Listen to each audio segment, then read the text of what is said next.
Rain battered the stained glass windows of St. Michael's Cathedral, but inside, nothing could overshadow the spectacle unfolding beneath the towering chandeliers. The most powerful men in Europe sat in the front rows. Politicians, business tycoons, heads of rival families.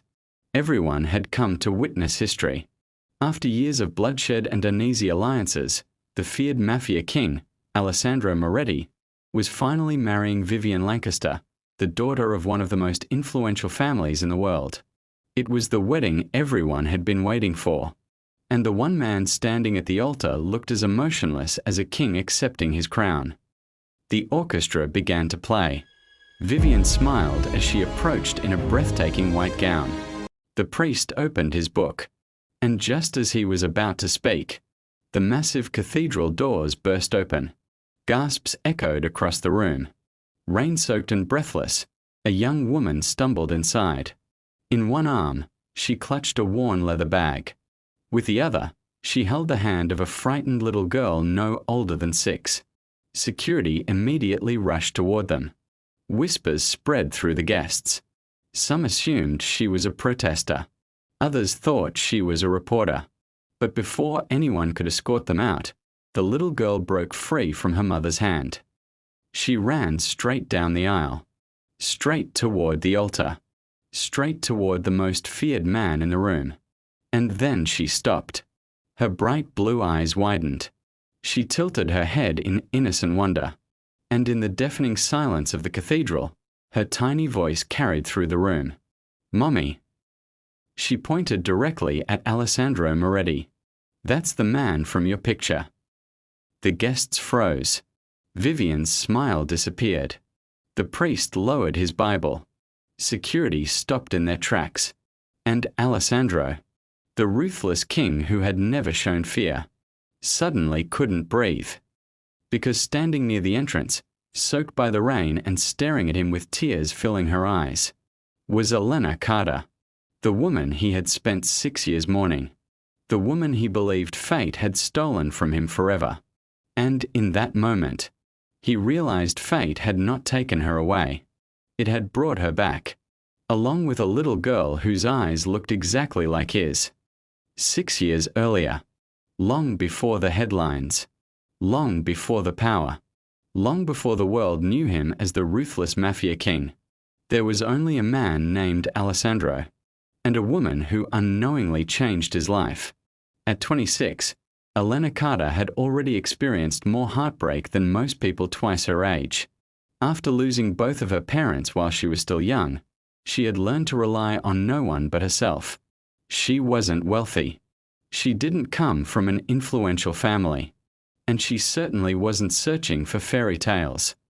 As a dedicated pediatric nurse at St. Mary's Children's Hospital, her days were filled with tiny victories and heartbreaking losses. She lived in a modest apartment, worked double shifts, and dreamed of nothing more extravagant than having a family of her own one day.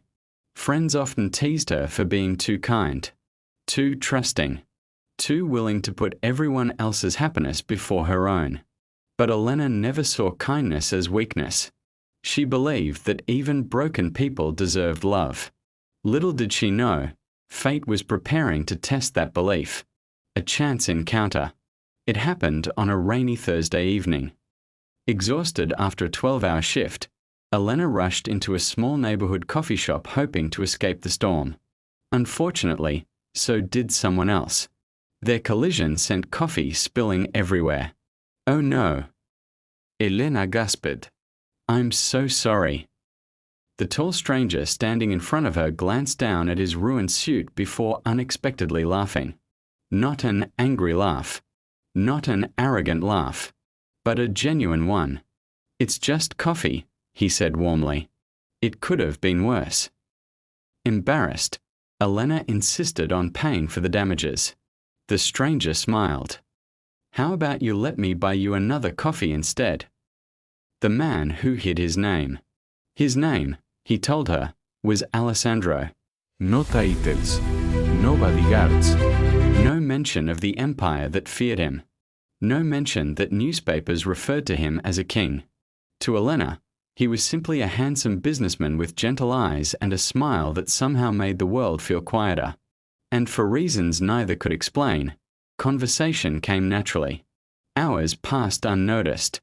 They talked about books, favorite childhood memories, dream destinations, and ridiculous things that made them laugh. By the time the rain had stopped, neither wanted the evening to end. Falling in love. One meeting became two. Two became 10. Soon, they developed traditions that belonged only to them. Saturday breakfasts, late-night phone calls, walks through the city after rainstorms, movie nights that usually ended with them talking more than watching. For the first time in years, Elena stopped merely surviving. She started living. And for the first time in his life, Alessandro discovered something money and power had never given him: peace. With Elena, he wasn't the heir to an empire. He wasn't feared. He wasn't obeyed. He was simply a man. And he loved her for it. Dreams of forever. Months passed. And love slowly turned into something deeper. One evening, sitting beneath the stars on the rooftop of Elena's apartment building, they spoke about the future. A house with a garden, Elena whispered. And 2 children. Alessandro smiled. Only 2. She laughed. We'll negotiate. And what about a dog? He teased. As long as you're the one cleaning up after it. Their laughter filled the night. And in that moment, both believed they had forever. But forever wasn't meant to be. Unknown to Elena, another world existed. A dangerous world. A world Alessandro had desperately tried to keep far away from her. Because the truth was, he wasn't just a businessman. He was the future head of the Moretti Empire. And enemies had already begun watching him. Waiting. Planning. Searching for weaknesses. And Elena, the woman he loved, had become his greatest vulnerability. 3 days later, Alessandro surprised Elena with dinner at her favorite little Italian restaurant. The entire evening felt strangely perfect. Too perfect. He held her hand longer than usual, watched her smile as though trying to memorize it, and when he drove her home, he kissed her forehead, a gesture he had never done before. "Promise me something," he said softly. Elena smiled. "Anything. No matter what happens." His voice almost broke. "Never forget that loving you was the best thing that ever happened to me." She laughed. "Why are you saying it like goodbye?" He forced a smile. No reason. But deep inside, Alessandro already knew. The storm he had spent years holding back was finally coming. And then, he vanished. The next morning, his phone was disconnected. His apartment was empty. His office had no answers. Days became weeks. Weeks became months. And Alessandro Moretti disappeared without explanation. No gubbie. No letter. No explanation. Nothing. Elena serkid. She cried. She begged for answers. But it was as if the man she loved had never existed. And just when she thought the pain couldn't get any worse, life delivered another shock. A shock that would change everything. Because 2 weeks after Alessandro vanished, Elena sat frozen inside her doctor's office, unable to breathe, unable to speak, as the doctor handed her the test results. And with tears filling her eyes, Elena heard the words that would alter the course of her life forever. "Congratulations, Elena. You're pregnant." Alessandro Moretti is not an ordinary businessman. He is the heir to the Moretti Empire, one of the most powerful and feared criminal organizations in Europe. Behind the life he showed Elena was a world built on power, violence, loyalty, and bloodline responsibility. Everything begins to collapse when his father suffers a sudden stroke. With the head of the family weakened, rival mafia groups see an opportunity to strike. Old enemies begin mobilizing, and internal factions within the Moretti Empire start competing for control. The family council gathers in urgency. They make it clear to Alessandro that the empire cannot survive uncertainty or emotional weakness. As the next heir, he must fully commit to leadership. He is given a choice that is not really a choice at all. Love or duty, Elena or the empire, freedom or war. Alessandro knows that staying with Elena will put her life in danger. The closer she is to him, the more exposed she becomes to enemies who would use her against him. So he makes the only decision he believes will protect her. He disappears from her life without explanation. No gubię. No warning. No trus. He convinces himself that if Elena believes he abandoned her, she will eventually hate him, move on, and be safe from the world he comes from. It is not an act of cruelty in his mind. It is an act of protection. But it is also the beginning of irreversible heartbreak. Weeks after his disappearance, Elena begins to notice the signs of a new reality she cannot escape. Fatigue, nausea, and a growing sense of unease lead her to take a test she never expected to need. The result confirms what she fears. She is pregnant. Alessandro is gone. No explanation. No contact. No trasy. Elena searches for him desperately. She returns to places they used to meet, asks questions no one can answer, and holds on to hope that there has been some mistake. But every attempt leads to the same truth. He is gone. And she is left alone with the life growing inside her. As time begins to pass, grief slowly replaces shock. Elena is forced to rebuild her life around silence and unanswered questions. And somewhere far away, Alessandro is forced deeper into the world he tried to escape, carrying the weight of the choice he made every single day. Neither of them knows the truth the other is living with, but neither of them truly moves on. Time has passed, but it has not healed everything. Alessandro Moretti has risen to the height of power within the European underworld. His name alone commands fear and obedience. Rivals no longer challenge him openly. Entire organizations avoid conflict the moment his involvement is mentioned. He has become everything the empire demanded of him. Feared, controlled, unreachable. But behind closed doors, away from the world that bows before him, Alessandro lives a life defined by silence. Success surrounds him, but it no longer brings satisfaction. Wealth no longer feels like achievement. Power no longer feels like victory. Because no matter how far he rises, one absence remains constant. Elena. He never found closure, never received forgiveness, never learned whether she survived his disappearance emotionally or moved on with her life. But he remembers everything, and that memory has never faded. To secure long-term stability and prevent escalating conflict between powerful families, Alessandro is bound to a political alliance. His engagement to Vivian Lancaster is not built on affection. It is built on strategy. The Lancaster family controls critical international influence, and the union between both families is designed to bring temporary peace between competing empires. It is presented publicly as a perfect match. Power meeting power. Elegance meeting authority. A future built on unity. But privately, Alessandro sees it for what it is. A transaction. A duty he accepts without resistance, because he stopped believing in personal happiness long ago. Vivian Lancaster represents everything the elite world admires. She is elegant in public, composed in every situation, and intelligent enough to navigate political power without appearing threatened by it. She is beautiful in a way that commands attention without effort. She knows how to speak, how to smile, and how to influence every room she enters. On the surface, she appears to be the perfect partner for a man like Alessandro. But beneath that polished image lies something far more calculating. Vivian is ambitious in a way that goes beyond partnership. She does not simply want influence beside power. She wants control over it. And she understands that marrying Alessandro Moretti is not just a union. It is a position that could define her entire future. Yet she quickly realizes something others do not. Alessandro is not emotionally present in this engagement. There is a distance in him she cannot break through.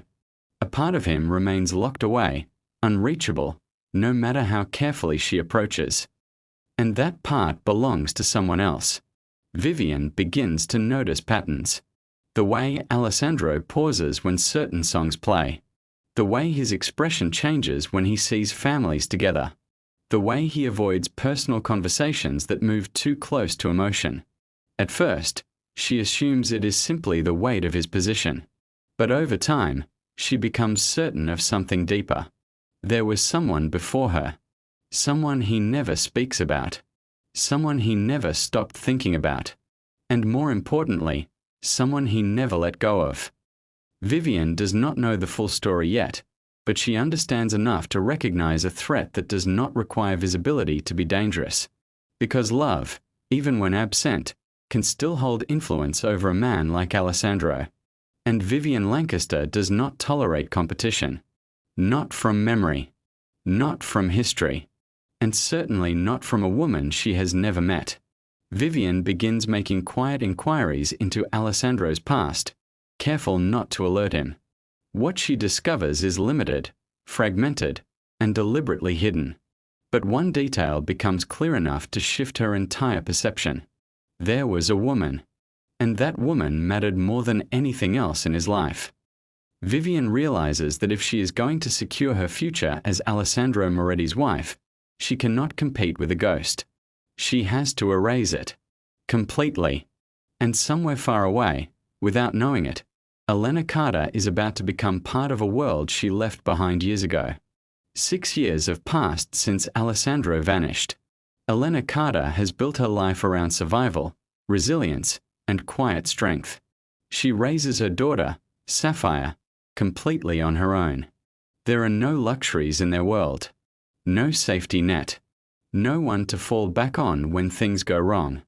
Elena works exhausting double shifts at the hospital, often coming home physically drained but still pushing herself to remain present for her child. Bills pile up constantly, and every month feels like a battle between responsibility and exhaustion. But through everything, she never speaks badly about Alessandro. Not once. Even in moments of anger or loneliness, she refuses to turn him into a villain in her daughter's story. To Sapphire, he is not a memory of abandonment. He is simply someone who existed once, in a photograph Elena keeps hidden away. Elena carries the truth alone, and it weighs on her more with every passing year. Despite their struggles, Elena and Sapphire share a deeply loving bond. Their life is built on small traditions that matter more than anything money could buy. Sapphire's birthdays are celebrated with homemade cakes and handmade decorations, even if Elena has to work extra shifts to afford them. At night, Elena reads bedtime stories until Sapphire falls asleep, even when she is barely awake herself. School performances are never missed, even if Elena has to rearrange entire shifts just to be there in the back row, clapping louder than anyone else. On rare mornings off, they make pancakes together in a small kitchen filled with laughter and music. Sapphire is bright, curious, and emotionally intelligent beyond her years. She notices when her mother is tired but never complains. Instead, she often tries to help in small ways, like cleaning up without being asked or offering hugs when Elena seems overwhelmed. Their world is not easy, but it is full of love. And for Elena, that is enough to keep going. Still, there are moments when silence becomes heavier than words. Sometimes Sapphire asks questions she cannot fully answer. Where is my daddy? Elena always pauses before responding. She never lies, but she also never reveals the full truth. Instead, she simply says he is far away. And every time she says it, something inside her tightens a little more. Because she doesn't know if Alessandro is alive, dead, or simply gone by choice. But she still remembers the man he was. And that memory has never stopped hurting. One evening begins like any other. Elena returns home after a long shift, exhausted beyond words. Sapphire is unusually quiet, sitting on the edge of her bed instead of running to greet her. There is something different in her expression, something Elena cannot immediately understand. And then Sapphire speaks softly, almost uncertainly. What she says is not a complaint. It is not a question. It is a statement that will change everything. And in that moment, Elena realizes her carefully built life is about to collapse in a way she never saw coming. Life for Elena and Sapphire has remained difficult, but manageable until everything changes. Sapphire begins showing unusual symptoms: persistent fatigue, weakness, and frequent fainting spells that become more severe over time. At first, Elena assumes it is something minor: stress, lack of nutrition, overwork. But when Sapphire collapses at school, everything shifts.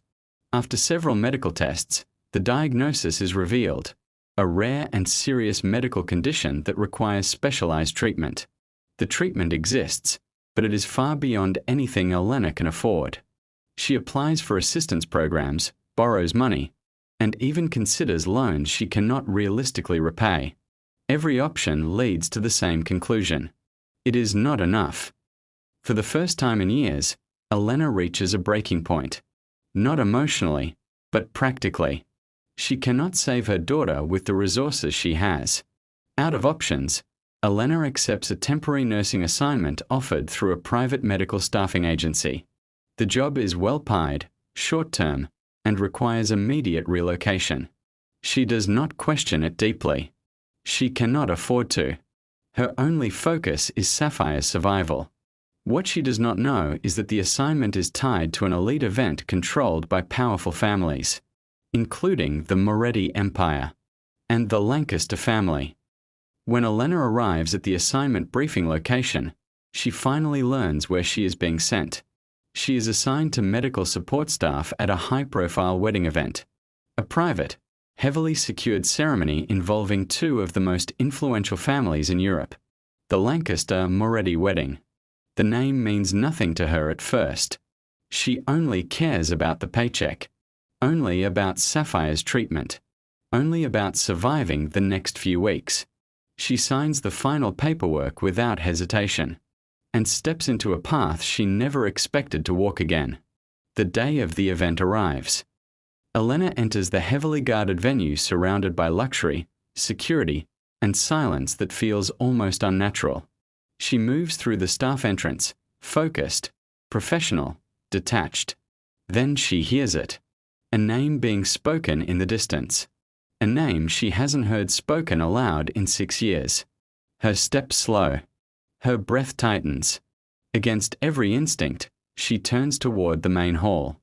And through the crowd of powerful guests, lights, and ceremony preparations, Elena sees him. Alessandro Moretti. Standing at the altar, alive, changed, and about to marry another woman.